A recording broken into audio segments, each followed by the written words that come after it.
You can feel it, can't you? That sense of something waiting. The stories are ready to breathe. Let us begin. My phone shows 84% battery. I need to write this quickly, not because the power is running low, but because I'm starting to forget who I was before boarding this train. My memories are slipping away like water through cupped hands, replaced by an endless parade of stations and screams. 3 days. Has it really only been 3 days? Time feels wrong here, stretching and contracting like a living thing. I remember working late that Wednesday, or was it Thursday? The dates are becoming fluid, but I remember the feeling, bone-deep exhaustion from another day pushing papers at a job I hated. The subway platform was deserted, the fluorescent lights casting multiple shadows that never quite lined up with my movements. I sat scrolling through social media, each post a tiny knife in my gut. My sister's Venice vacation, my friend's proposal, perfect lives carefully curated for maximum impact, while I remained stuck in place, 28 years old, with nothing but a dishonorable discharge and a stack of rejected job applications to my name. The train arrived empty. I should have recognized the wrongness of that, but depression has a way of normalizing the abnormal. Looking back, I think part of me wanted to step into that empty car. Maybe I was tired of watching other people live while I merely existed. The doors closed with a sound like a dying breath. As we pulled away, I noticed something odd about my reflection in the window. It seemed to lag slightly behind my movements, like a video running milliseconds out of sync. The lights began to flicker, but not in the usual way. They pulsed in a rhythm that felt almost deliberate, like something was trying to communicate. Then came the flash, and with it, the change. The light wasn't just bright, it felt intelligent, searching, like it was ripping through layers of my consciousness. When it faded, the silence was replaced by voices, but wrong voices. They echoed as if coming from both everywhere and nowhere, speaking words that almost made sense but dissolved into nonsense when I tried to focus on them. The smell hit me next. Unwashed bodies, yes, but underneath that was something older, something that reminded me of childhood visits to my grandmother's house after she died, when the room still held her scent, but had begun to take on the musty odor of abandonment. I opened my eyes to a car packed with people, but people might be too simple a word. Some looked fresh, like me. Others, the longer I looked at the others, the more I noticed things that didn't quite make sense. A woman whose movements were too fluid, as if her joints bent in extra places. A man whose face I couldn't quite focus on, no matter how hard I tried. A child who never blinked. Luna found me then. She seemed normal enough at first, but there's something about her that grows more unsettling each time we speak. Her smile never reaches her eyes, and sometimes when she thinks no one's watching, she mouths words to herself in a language that makes my teeth ache. She explained the rules, but I'm starting to suspect she left out the worst parts. We're trapped on a train between realities, yes, but it's more than that. Each stop pulls away another piece of who you were. I've watched it happen to others. The longer they're here, the more they change. Some stop speaking entirely, staring at their reflections in the windows with growing horror. Others become almost manic, telling increasingly confused stories about their lives before, the details shifting with each retelling. I learned about the authority at Pearlwave Bay. The name is wrong. We call it that because we need to call it something. But names have power, and using the wrong one feels dangerous. It looks almost human, but in the way that a doll looks almost human. The wrongness goes deeper than its missing features or burning eyes. When it moves, reality seems to bend around it, like the world itself is trying to get out of its way. The family that stepped out at Pearl Wave Bay, I keep thinking about them. Not just their end, which was horrible enough, but the way they changed in those few moments on the platform. The father's attempt to fight the authority wasn't courage. I saw his face. It was recognition, like he suddenly understood something so terrible that death was preferable to carrying that knowledge. The young woman the authority chose, something was wrong with her scream. It started human but shifted into harmonics that human vocal cords shouldn't be able to produce. I saw her face just before we entered the tunnel, and I'm certain her features had begun to rearrange themselves. The thing in the water at Pearl Wave Bay, I try not to think about it, but sometimes in the quiet moments, I swear I can hear it following us, moving through spaces that shouldn't exist between stations. My memories are becoming unreliable. Did I really serve in the army? I remember the discharge, but the details keep shifting. Sometimes I punched a lieutenant. Sometimes I did something much worse. Sometimes I remember being the lieutenant. Luna says we're approaching another station. The lights are starting to flicker again, but this time they seem to be forming patterns. Meaningful patterns. I'm trying not to look directly at them, but I can feel them burning themselves into my brain. I think I understand now why some passengers eventually choose to leave at stations that are obviously hostile. Anything might be better than slowly losing yourself, piece by piece, watching your identity dissolve like sugar in rain. The intercom is speaking, but not in any language I recognize. The other passengers are acting like they understand it. Some are crying, some are laughing. I can't tell the difference anymore. My phone shows 82% battery now, but the numbers keep changing when I'm not looking directly at them. If you're reading this, and you ever find yourself alone on a train, get off immediately. Run. Don't look back, because I'm starting to suspect that this isn't a train at all. And we aren't passengers. We're fuel, and I'm no longer sure if I wrote this message, or if something else is using my fingers to type out a warning that's actually an invitation. The doors are opening now. I need to stop typing because I can finally see it. The truth. It's there in the reflections of our reflections, in the spaces between stations, in the way Luna's face keeps shifting between what was and what will be. We pulled into a station that looked exactly like the platform where I first boarded this train. Same flickering fluorescent lights, same worn benches, same advertisement posters. But the posters, the faces in them are watching me. They're all my face, from different timelines, different choices. Some are smiling, most are screaming. Luna grabbed my arm. Her fingers have grown longer, impossibly longer, wrapping around my wrist like pale wire. "This is your stop," she whispered, but her voice came from everywhere except her mouth. "You figured it out faster than most. That makes you dangerous. The authority is here now. It moves differently in this station, more naturally, like this is its true home. I understand why it has no face. It never needed one. We gave it features in our minds because the truth was too difficult to comprehend. It's not a being at all.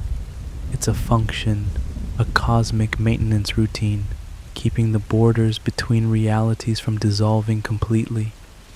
The other passengers are changing rapidly now. Their forms are fluid, shifting between states of matter, between possibilities.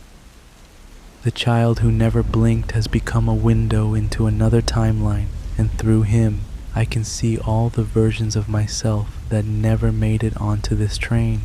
My phone screen shows impossible numbers now. The battery percentage is cycling through symbols I recognize from dreams I haven't had yet. Each number is a coordinate, a probability, a road not taken. I finally understand what we really are. This train isn't collecting passengers, it's collecting possibilities. Each of us is a branch point, a moment where reality forked into multiple paths.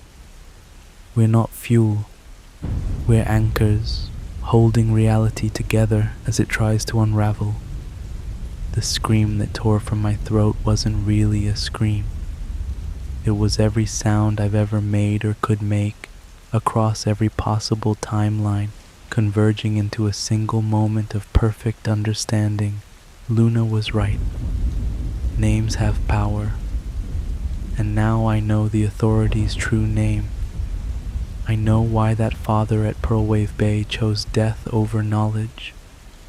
Some truths unmake you. I'm choosing to step off at this station, not because I'm being forced to, but because I finally understand my purpose. Someone needs to be the lighthouse keeper at these crossroads of reality. Luna wasn't warning me, she was grooming me to take her place. She served her time. I can see her true form now, gossamer thin and ancient, ready to dissolve back into the quantum foam of possibility. To whoever finds this message, if you're reading these words, you're already part of it. You might be me, or I might be you, or we might be fragments of something larger trying to remember itself.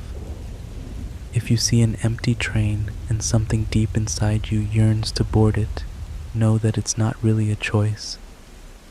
It's your turn to keep reality from fraying at the edges. My phone shows 0% now. Or perhaps it shows infinite percent. The symbols have become interchangeable. I am stepping off the train. I am becoming the station. I am the authority.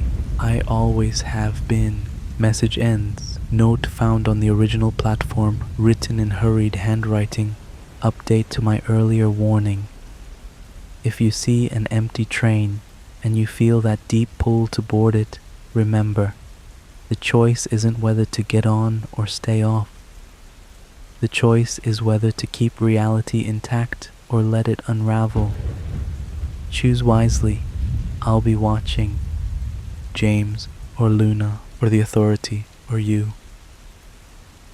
I jolted awake, the world snapping into a chilling reality.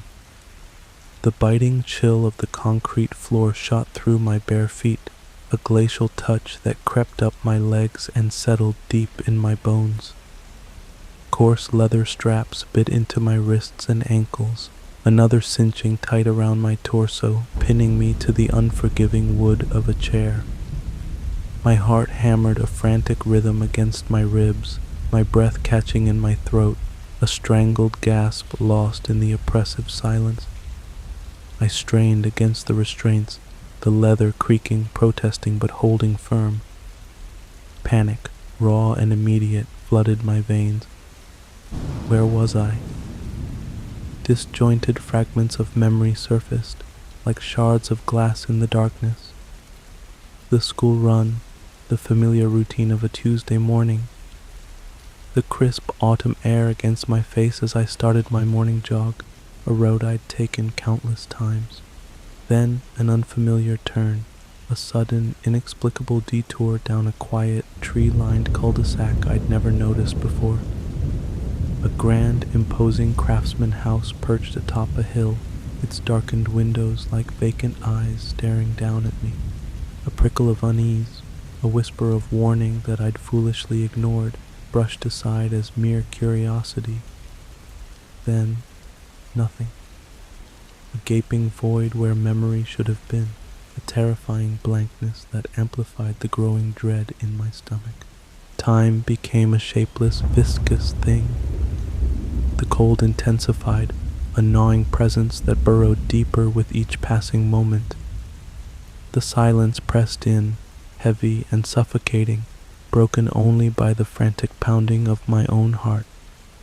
Thoughts of my children, their faces, their laughter, their warm embraces, swam before me, a source of both comfort and excruciating torment. Lily's spelling bee. Tonight, I wouldn't be there. The image of her small, hopeful face crumpled with disappointment twisted a knife in my gut, adding another layer to the suffocating blanket of fear. A heavy thud echoed through the silence, a sound that made my blood run cold. Footsteps, deliberate, measured, growing inexorably closer. Each footfall was a hammer blow against the crumbling wall of my composure. A door creaked open, spilling a thin blade of light into the inky blackness, momentarily blinding me. A monstrous figure filled the doorway, his form initially distorted by the backlighting, logically then solidifying into a terrifying reality. He was immense, a hulking presence with a shock of unkempt white hair and a tangled beard that reached his chest, giving him the unsettling appearance of some ancient, malevolent god. But it was his eyes that truly unnerved me, deep black pits devoid of light, seeming to bore into my very soul, stripping away every last vestige of hope. "Welcome," he growled, his voice a low, guttural rumble that vibrated in the air around me, a sound that seemed to emanate from the very depths of the earth. Terror choked the breath in my lungs, stealing my voice. I swallowed hard, forcing the words past the lump of fear in my throat. "Who are you? Why am I here?" I croaked, the words barely audible, lost in the vastness of the room. He sneered, a chilling expression that twisted his already grotesque features into a mask of cruel amusement. "That isn't of your concern right now. You will find out soon enough.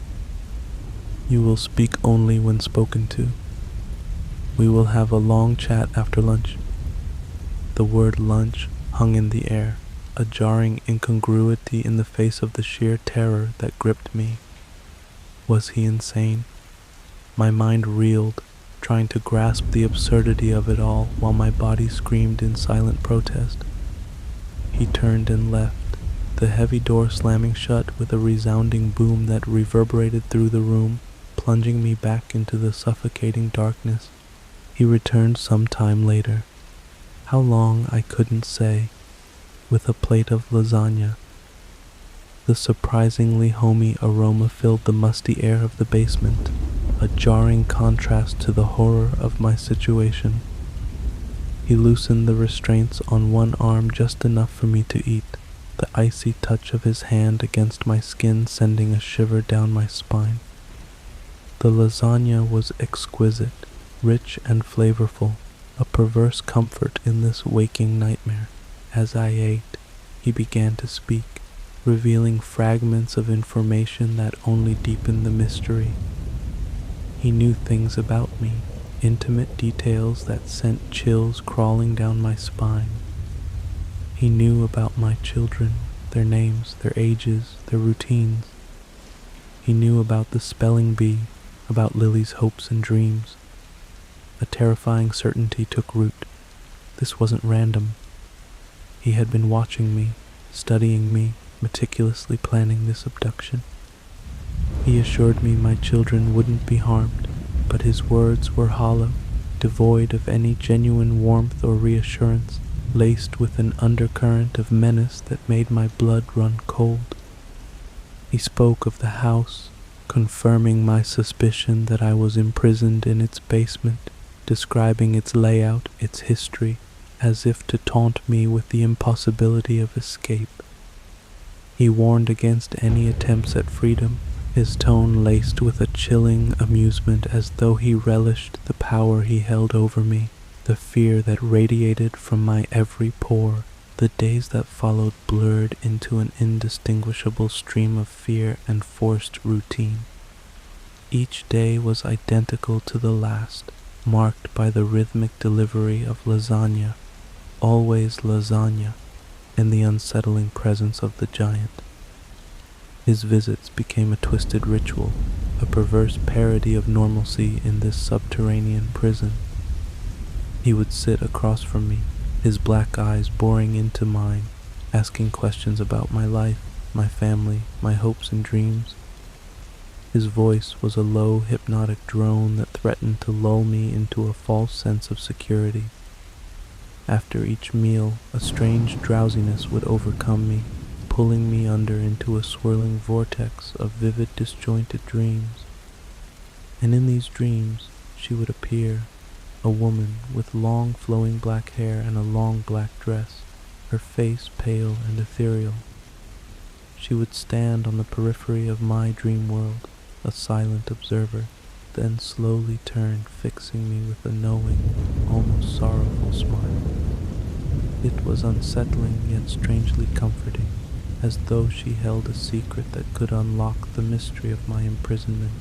I continued to probe the giant, desperate to understand his motives, his history, anything that might offer a glimmer of hope or explanation. He remained an enigma, his answers cryptic and evasive, deflecting my questions with riddles and veiled threats. He spoke of the house as if it were a living entity, a place of shadows and secrets, imbued with a dark power that held him captive as well. The chair, despite its hardness and the constant ache in my limbs, became oddly familiar, a perverse source of stability in the bleakness of my confinement. It was the only constant in this distorted reality, the only thing I could truly rely on. I began to see her outside of my dreams, fleeting glimpses in the shadows, reflections in the dusty glass of the basement windows, her sorrowful smile, a constant presence, a silent promise of something more. Then came the day he promised answers. The familiar dread returned, heavier this time, a suffocating weight in the pit of my stomach. He left, the heavy door clanging shut behind him, the sound echoing in the silence like a death knell. But this time, the silence wasn't broken by the giant's heavy tread. Instead, lighter, quicker footsteps approached. The door creaked open and there she stood, the woman from my dreams. Real, solid, bathed in the soft glow of the hallway light. Quickly, she urged, her voice hushed and urgent, a whisper that cut through the silence like a knife. I'm going to set you free. Run upstairs and out the front door. Don't look back. She worked frantically at the restraints, her slender fingers surprisingly strong and deft as they fumbled with the buckles. My heart pounded against my ribs, a frantic bird desperate to escape its cage. Free. The word echoed in my mind, a beacon of hope in the darkness. I had to get out.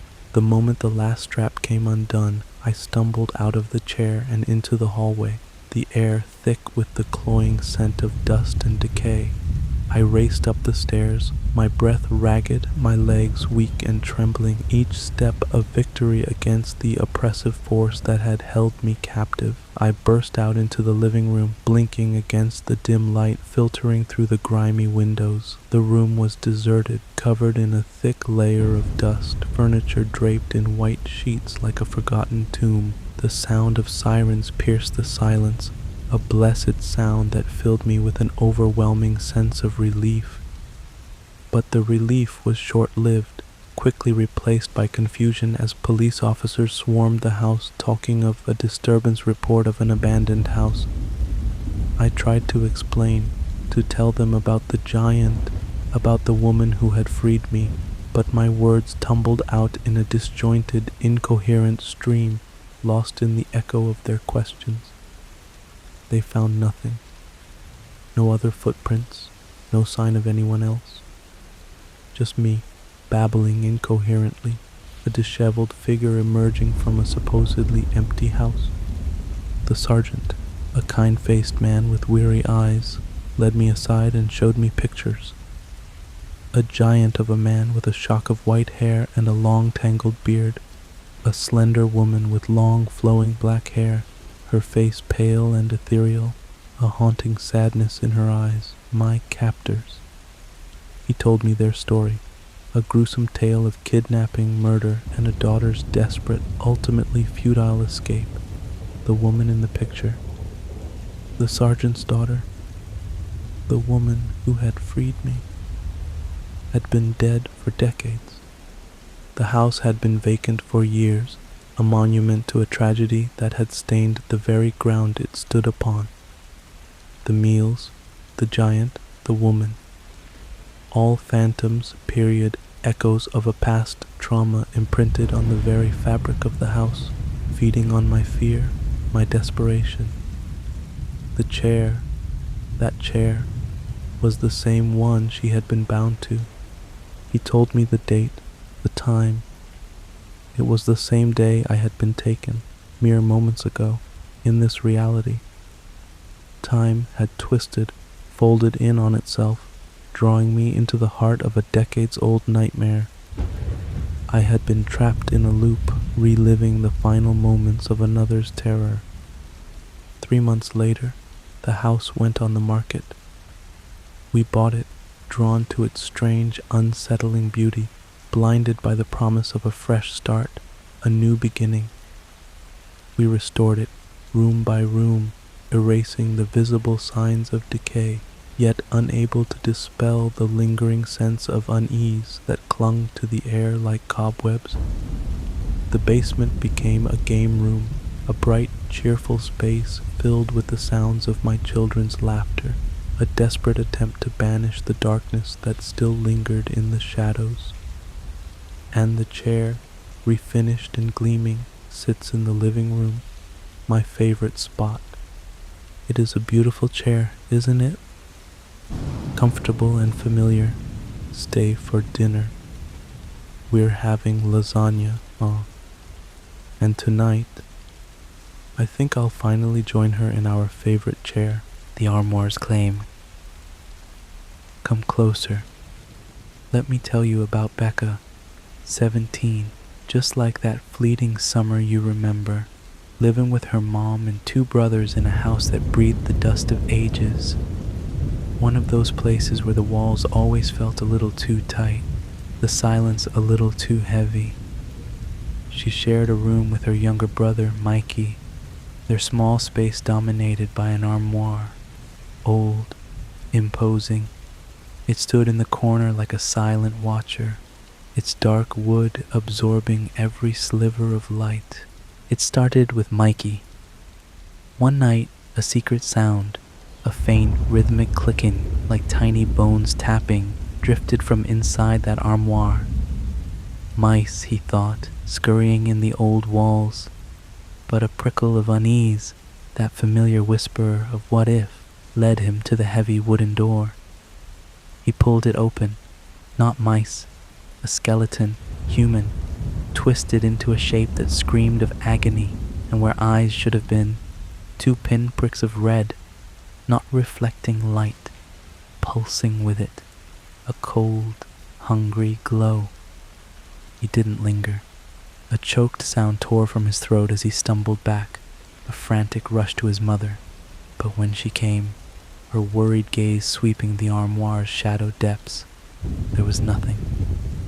Only the faint, musty scent of time and forgotten things. Then came Becca's turn, the next night, a breath on her neck in the dark, so soft it could have been her own sigh, except it whispered her name. She clutched the thin blanket, a futile shield against the unseen, willing herself to sleep. But it came again, a breath closer, the whisper a fraction louder. Each night it grew, that disembodied voice a tightening noose around her senses, until one black night her lungs seized, a crushing weight pressed down, stealing the air, and then she saw him. Not clearly, not at first, a blur in the shadows, a man perhaps in his 40s, his features like a smeared photograph, but his breath, you could almost taste it, a heavy, sickening sweetness like flowers left too long in a vase, filling the small room, his teeth, a jagged, stained mess, and his smile. God, that smile never touched his eyes, a cruel, mocking twist of his lips that sent a shard of ice through her soul. Her scream, raw and primal, ripped through the quiet, dragging her family from their sleep. She spilled it all, the weight, the face, the breath, the smile, but their eyes held only a gentle concern, their words a soft balm of disbelief. Just a bad dream, honey, her mom murmured, stroking her hair. But Becca knew this was no dream. This was real. Sleep became a battlefield. Becca made Mikey stay, his small presence a fragile comfort against the encroaching dread. For a handful of nights, a deceptive peace settled. But then, one night, as they lay side by side, a cold that had no source seeped into the room, raising gooseflesh on their arms, a primal warning. Suddenly, hands, cold as death, rough like ancient leather, they clamped around Becca's ankles, a vice-like grip. A sharp, agonizing pull dragged her down the bed, a helpless offering to the darkness at its foot. Mikey's eyes snapped open to the unthinkable. Becca yanked towards the abyss, her small body flailing. Terror lent him speed as he bolted for their mother's room, his choked cries echoing in the still house. By the time they returned, the scene defied reason.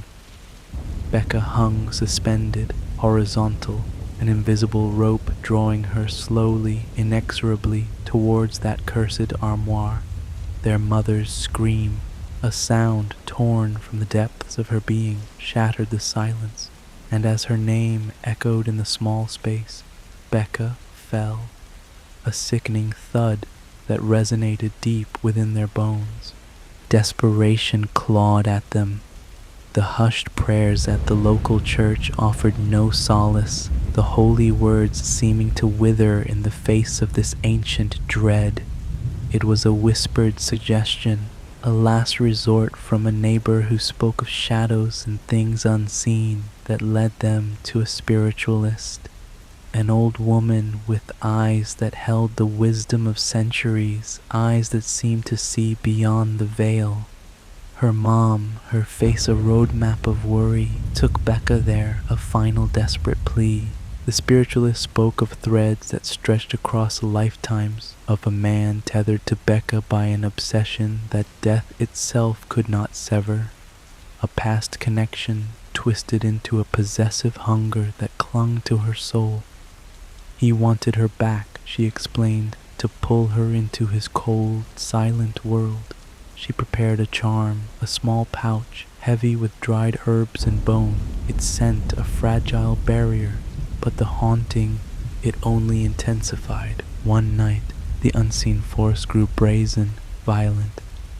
Becca wasn't just dragged across the floor, she was hauled through the hallway, the splintered wood scraping at her skin, a brutal violation, until she was wrenched out onto the porch, into the chilling night air, her screams swallowed by the indifferent darkness. Only the desperate strength of her family, their terror fueled by love, pulled her back from the precipice. Finally, the spiritualist came to the house, to the bedroom, to the armoire that stood as a silent monument to their fear. In the suffocating silence, she spoke to the unseen, her voice a low, powerful command to release Becca, to find its own forgotten peace. And then, it was gone. A shift in the air, a lightness where before there had been only oppressive dread. Becca grew up. She built a life, a fragile shield against the memories, found love, a family. Years bled into decades, and the terror became a ghost in the corners of her mind, a story rarely told. But the past, it has teeth. In her final days, frail and fading in a sterile hospital bed, her brother, Mikey, now an old man himself, came to say goodbye. Her voice, a mere breath, held a chilling urgency. "Look," she whispered, her gaze fixed on a dark corner of the room. He followed her eyes, his own blood turning to ice as he saw them, two unmistakable pinpricks of red light glowing with a malevolent hunger.